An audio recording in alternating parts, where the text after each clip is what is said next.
नमस्कार, राज्यसभा टीवी के खास कार्यक्रम लोकतंत्र 2016 में आपका स्वागत है। मैं हूं दीपक डोभाल।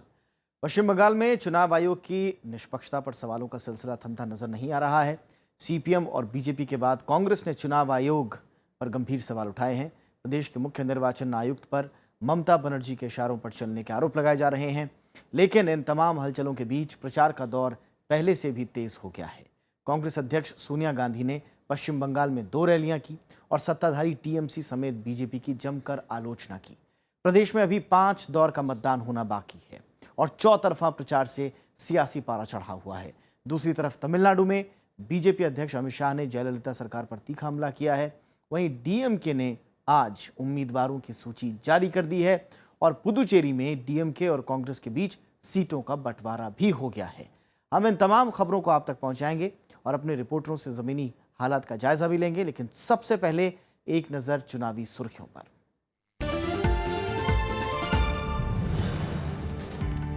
चुनाव आयोग का गुरुवार को पश्चिम बंगाल का दौरा, दूसरे चरण के मतदान की तैयारियों का लेंगे जायजा, शिकायतें भी सुनेगा आयोग।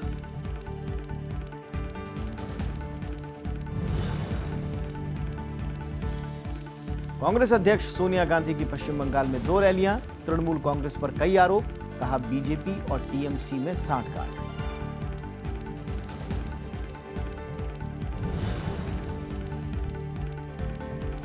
तमिलनाडु में डीएमके की सूची जारी, करुणानिधि तिरुवरूर तो स्टालिन कोलाथूर से लड़ेंगे चुनाव, जयललिता के खिलाफ शिमला मुथुसोलन।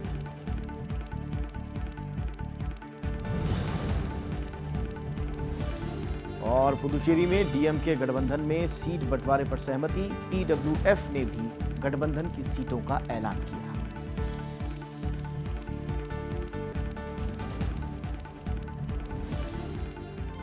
और लोकतंत्र के सफर की शुरुआत पश्चिम बंगाल से।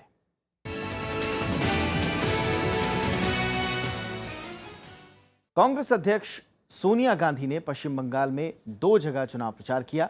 बीरभूम और मालदा की रैलियों में उन्होंने ममता बनर्जी सरकार की तीखी आलोचना की। उन्होंने बीजेपी और तृणमूल कांग्रेस के बीच सांठगांठ का आरोप भी लगाया।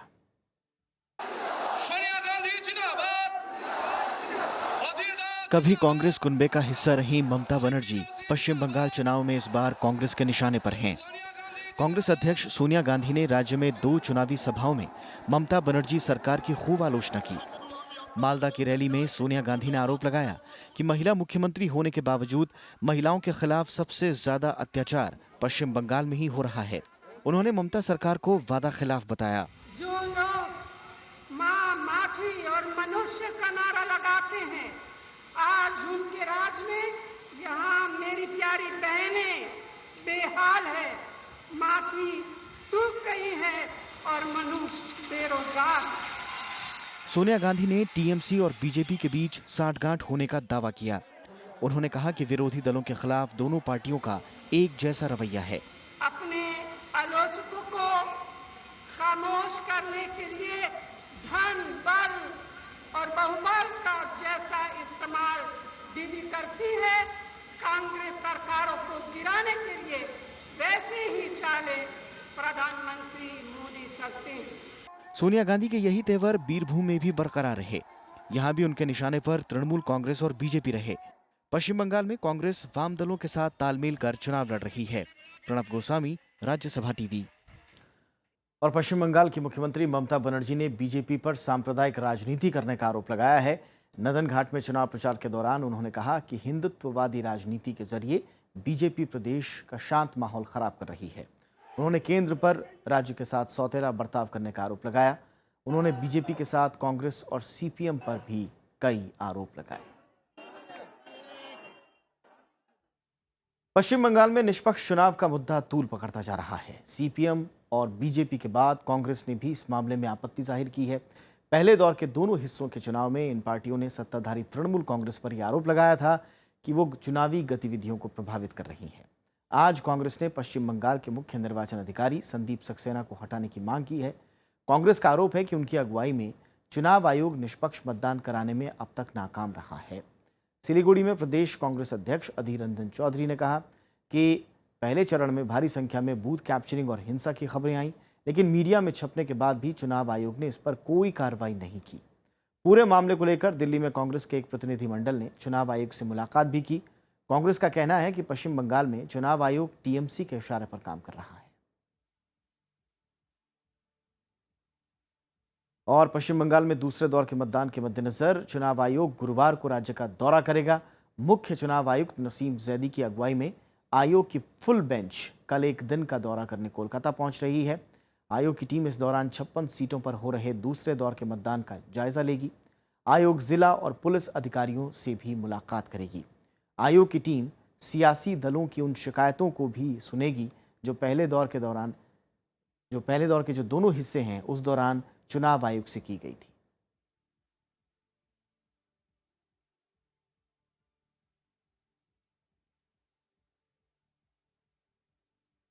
और इस वक्त मालदा से हमारे संवाददाता प्रणव गोस्वामी जुड़ चुके हैं। प्रणव, आप मालदा में हैं और मालदा में ही आज सोनिया गांधी की भी एक रैली रही है। किस तरह का रिस्पांस वहां पर रहा और क्या कुछ कहा उन्होंने?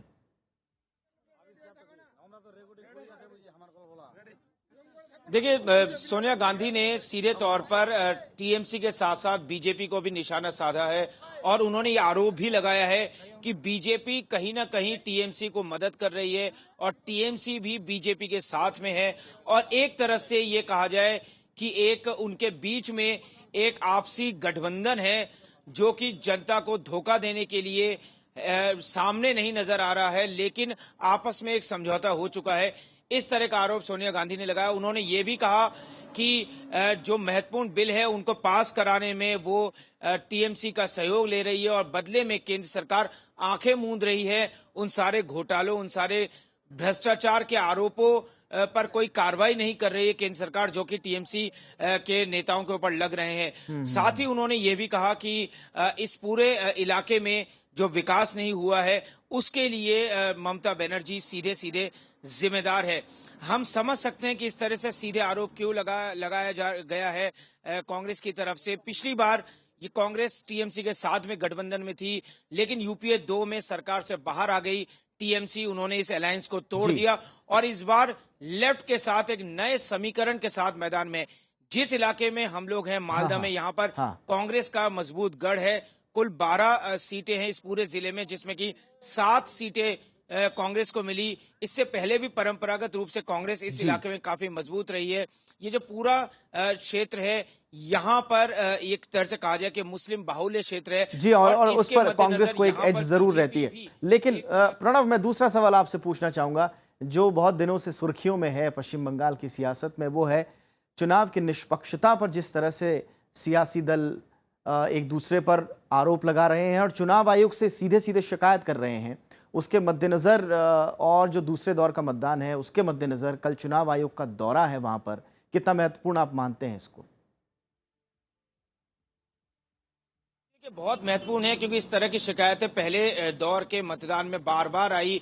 कई जगह झड़पें हुई, कई जगह पूरे फॉल्स वोटिंग की जो शिकायतें वो विपक्ष ने दर्ज कराई। जो राजीव कुमार हैं, जो कमिश्नर हैं कोलकाता के, उनको भी बदल दिया गया। उनकी जगह चुनाव आयोग ने दूसरा कमिश्नर नियुक्त किया। इस तरह की शिकायतें आई थी। साथ में जो पैरामिलिट्री फोर्सेस है उसकी अतिरिक्त जो कंपनियां हैं वो भी तैनात की जाएंगी।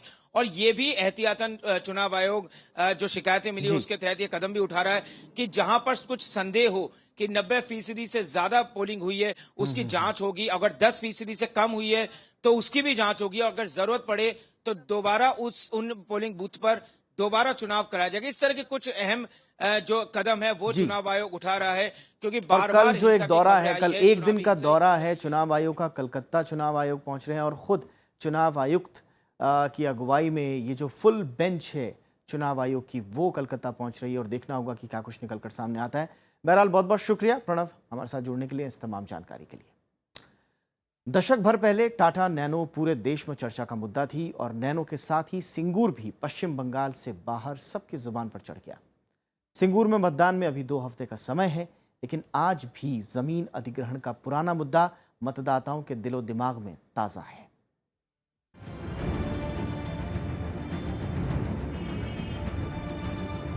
10 साल पहले शिवशंकर ने इंजीनियरिंग की पढ़ाई बीच में छोड़ दी और टाटा की नैनो कार फैक्ट्री में काम करने लगे। फैक्ट्री बंद हो गई तो नौकरी भी हाथ से निकल गई।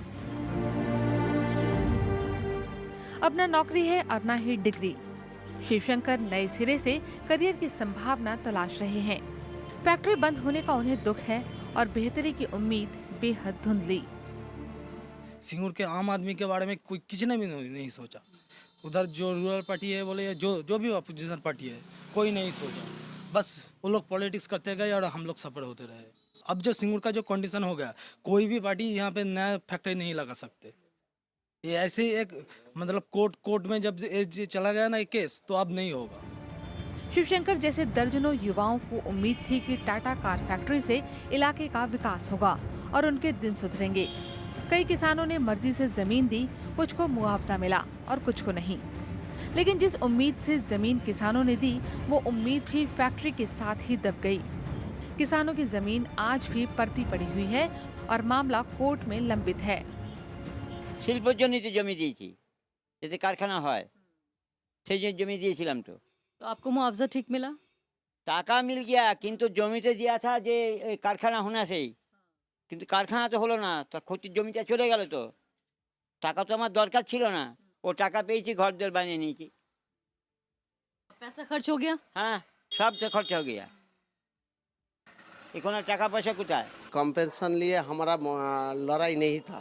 हम लोग ऐसा बात बोला, ये उर्वर जमी फार्टाइल लैंड, ये लैंड ये एक मैंने खाद्य सुरक्षा खाद्य भांडार है। आप लोग आगे बारो, ওখানে এক ফসলি জমি পতি জমি আছে, সেখানে ইন্ডাস্ট্রি লাগাও। सिंगूर आंदोलन ने ममता बनर्जी की राजनीतिक जमीन को मजबूत किया, लेकिन जमीन अधिग्रहण के खिलाफ लड़ी टीएमसी अब इंडस्ट्री लाने के वादे और जतन करती दिख रही है। Industrialization may create opportunity of employment, but that is another thing. But those cultivators who are giving their lands forever, they are to be properly inhabited. That was not done. So Mamata Banerjee protested. Mamata Banerjee is now for industrialization.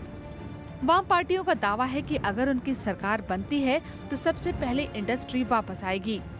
वो तो बुद्धदेव भट्टाचार्य कुछ दिन आगे सिंगूर में आया था, वो बोला फर्स्ट काम होगा सिंगूर में इंडस्ट्री हम बनाएगा।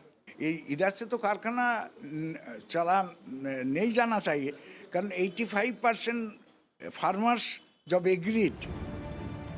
पूरा मामला अभी सुप्रीम कोर्ट में है और मुआवजे के नाम पर किसानों को 2000 रुपए महीना और 16 किलो चावल मिलता है। सियासत किस हद तक लोगों के भविष्य के साथ खिलवाड़ कर सकती है, अगर ये देखना हो आपको तो आप सिंगूर आइए। वाम दल की सरकार ने यहाँ टाटा की कार फैक्ट्री लगवाई, ममता बनर्जी ने उसका विरोध किया, आंदोलन किया और काम बंद हो गया। अब एक दशक गुजर जाने के बाद न फैक्ट्री है, न नौकरी है और न विकास। और तो और वो दोनों तरह के किसान परेशान हैं, एक वो जिन्होंने अपनी मर्जी से अपनी जमीन दी और वो जो इन्होंने नहीं दी। और इस बार का विधानसभा चुनाव भी लगता नहीं इन लोगों के लिए कोई अच्छी खबर लेकर आ रहा है। सिंगूर से आरफा खानम शेरवानी, राज्यसभा टेलीविजन के लिए। और चुनावी गतिविधि फिलहाल पश्चिम बंगाल में सबसे तेज है। सीपीएम की तरफ से तमाम आला नेता प्रचार में जुटे हुए हैं, लेकिन अब तक प्रदेश के पूर्व मुख्यमंत्री बुद्धदेव भट्टाचार्य प्रचार से दूर रहे। अब पहले दौर के दोनों हिस्सों का मतदान हो गया है, लेकिन भट्टाचार्य प्रचार मैदान में अब तक नहीं दिखे। लेकिन दूसरे दौर का मतदान 17 अप्रैल को है। सीपीएम के मुताबिक बुद्धदेव भट्टाचार्य 19 अप्रैल से प्रचार मैदान में उतरेंगे। 19 के बाद 4 दौर का मतदान बाकी रह जाएगा। और बात तमिलनाडु की।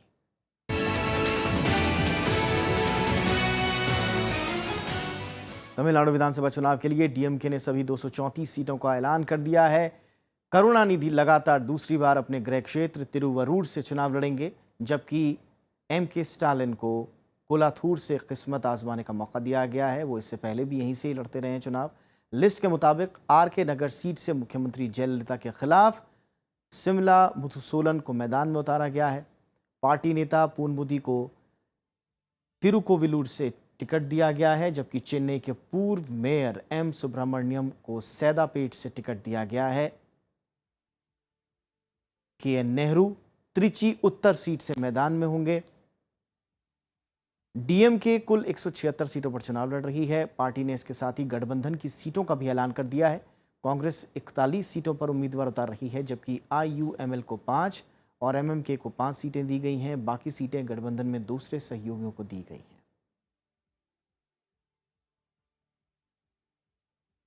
तमिलनाडु में बीजेपी अध्यक्ष अमित शाह ने सत्ताधारी एआईएडीएमके पर तीखा हमला किया है। अमित शाह ने जयललिता सरकार को देश की सबसे भ्रष्ट सरकार करार दिया है। एआईएडीएमके के साथ साथ बीजेपी ने डीएमके और कांग्रेस समेत बाकी विपक्षी पार्टियों पर भी कई सवाल खड़े किए हैं।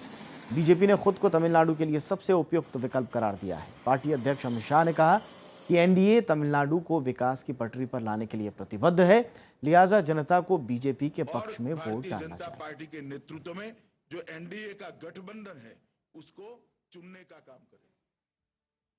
प्रेस कॉन्फ्रेंस के माध्यम से तमिलनाडु की जनता को अपील करने आया हूं कि 50 साल के बाद आप चुनने का काम करिए, निकालने की राजनीति से मुक्त होकर तमिलनाडु की जनता चुनने का काम करे और भारतीय जनता पार्टी के नेतृत्व में जो एनडीए का गठबंधन है उसको चुनने का काम करे। तमिलनाडु में हफ्ते भर बाद अब नामांकन भरने की प्रक्रिया शुरू हो जाएगी, लेकिन उससे पहले गठबंधन का गणित वहां साफ नहीं हो रहा है।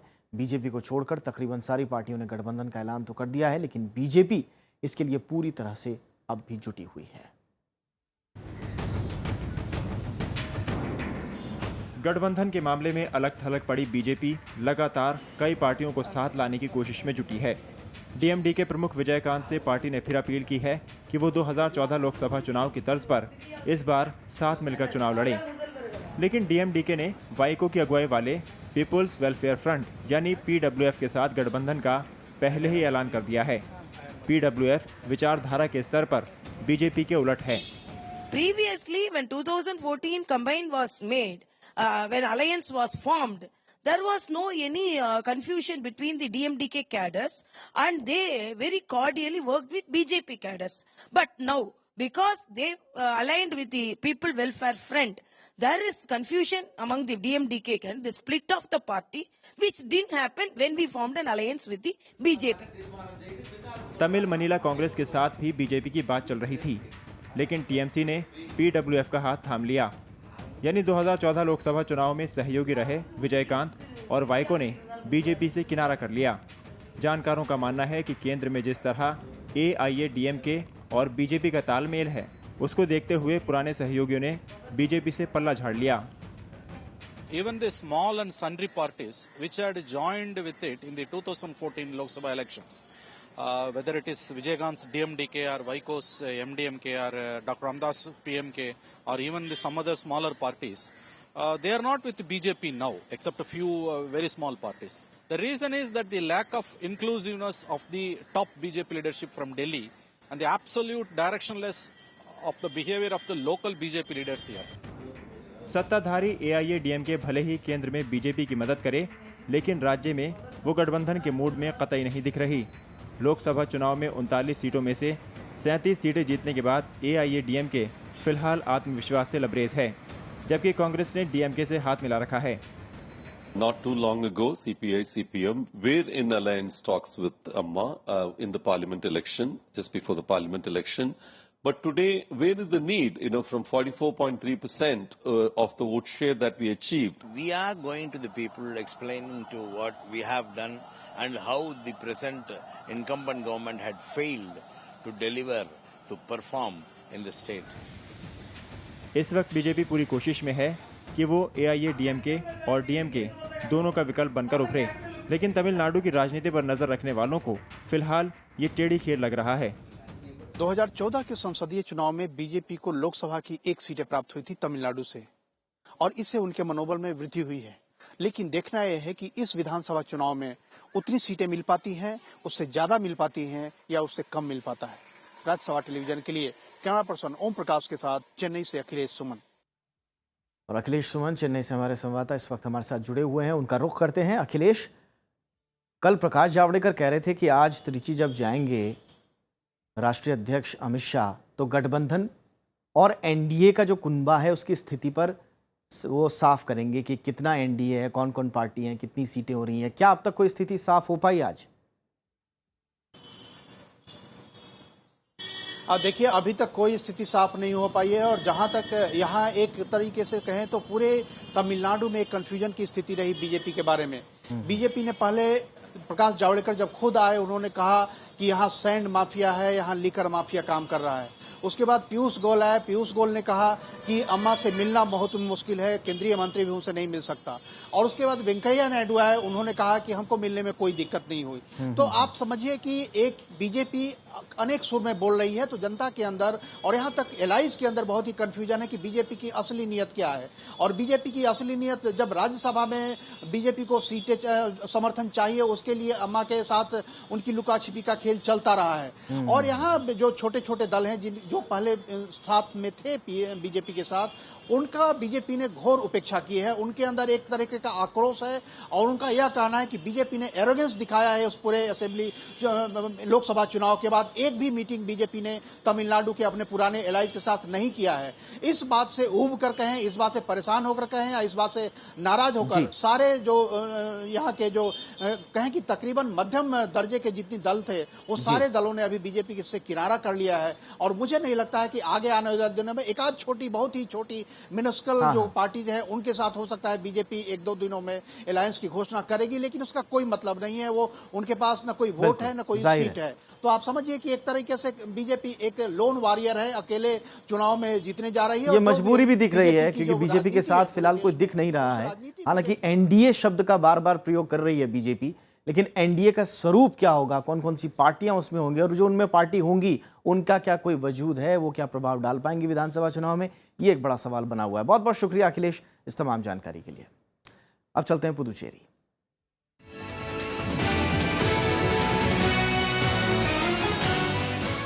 तमिलनाडु के बाद अब पुदुचेरी में भी डीएमके और कांग्रेस के बीच सीटों का बंटवारा हो गया है। 30 सीटों वाले पुदुचेरी में कांग्रेस 21 और डीएमके 9 सीटों पर अपने उम्मीदवार उतारेगी। बीते कई दिनों से दोनों पार्टियों के बीच सीट बंटवारे को लेकर बातचीत चल रही थी, जिस पर आज मुहर लग गई। पुदुचेरी में कांग्रेस इस बार ज्यादा सीटों पर चुनाव लड़ रही है। बीते चुनाव में कांग्रेस 17 सीटों पर चुनाव लड़ी थी, जिनमें से 7 पर पार्टी को जीत हासिल हुई थी, जबकि डीएमके 10 सीटों पर चुनाव लड़ी थी और 2 पर उसे जीत मिली थी। तमिलनाडु में भी दोनों पार्टियां साथ मिलकर चुनाव लड़ रही हैं।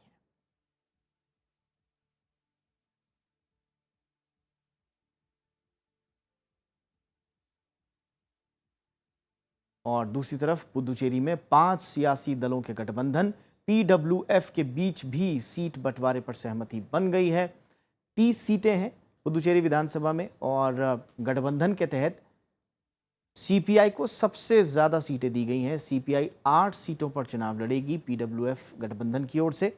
वीसीके एक और पार्टी है, वहां पर उसे 7 सीटें दी गई हैं दूसरे नंबर पर, और सीपीएम को 4 सीटें दी गई हैं, जबकि एमडीएमके को भी 4 सीट दी गई हैं। यानी कि सीपीएम और एमडीएमके 4-4 सीटों पर चुनाव लड़ेंगे।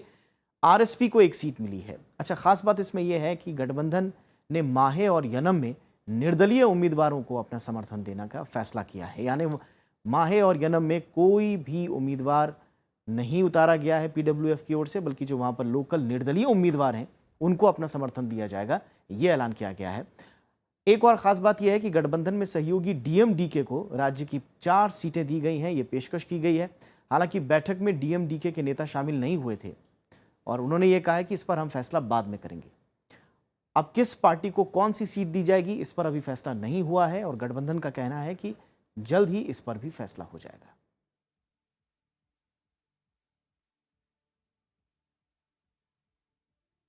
असम में हालांकि चुनाव हो चुके हैं, लेकिन वहां भी कुछ खबरें हैं, उन पर नजर डाल लेते हैं।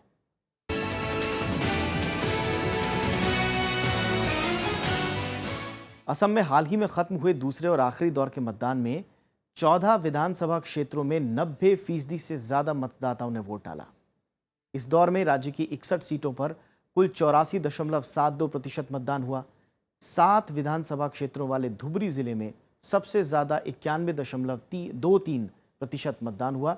यहाँ की 5 सीटों पर 90% से ज्यादा वोटिंग हुई है। ग्वालपाड़ा जिले की जालेश्वर विधानसभा सीट पर सबसे ज्यादा 93.53% मतदान हुआ, जबकि ये जिला 90 से ज्यादा फीसदी वोटिंग के साथ दूसरे नंबर पर रहा। ग्वालपाड़ा की बाकी 3 सीटों पर भी 90% से ज्यादा मतदान हुआ है। जिन सीटों पर 90% से ज्यादा मतदान हुआ है वो ग्राफिक्स के जरिए आप उनको समझ पा रहे होंगे। उनमें धुबरी जिले की मनकाचर, सलमारा दक्षिण, गोलकुंज, बिसालीपाड़ा पश्चिम और बिलासीपाड़ा पूर्व सीटें शामिल हैं, जबकि गोलपाड़ा जिले की गोलपाड़ा पश्चिम और गोलपाड़ा पूर्व, बोंगाई गांव में अभियापुरी दक्षिण और अभियापुरी उत्तर, कामरूप में चायगांव, मांगलदोई में डालगांव और नौगांव की रपोही हाट और ढींग सीटें शामिल हैं। इसी के साथ लोकतंत्र के आज के सफर में इतना ही। नमस्कार।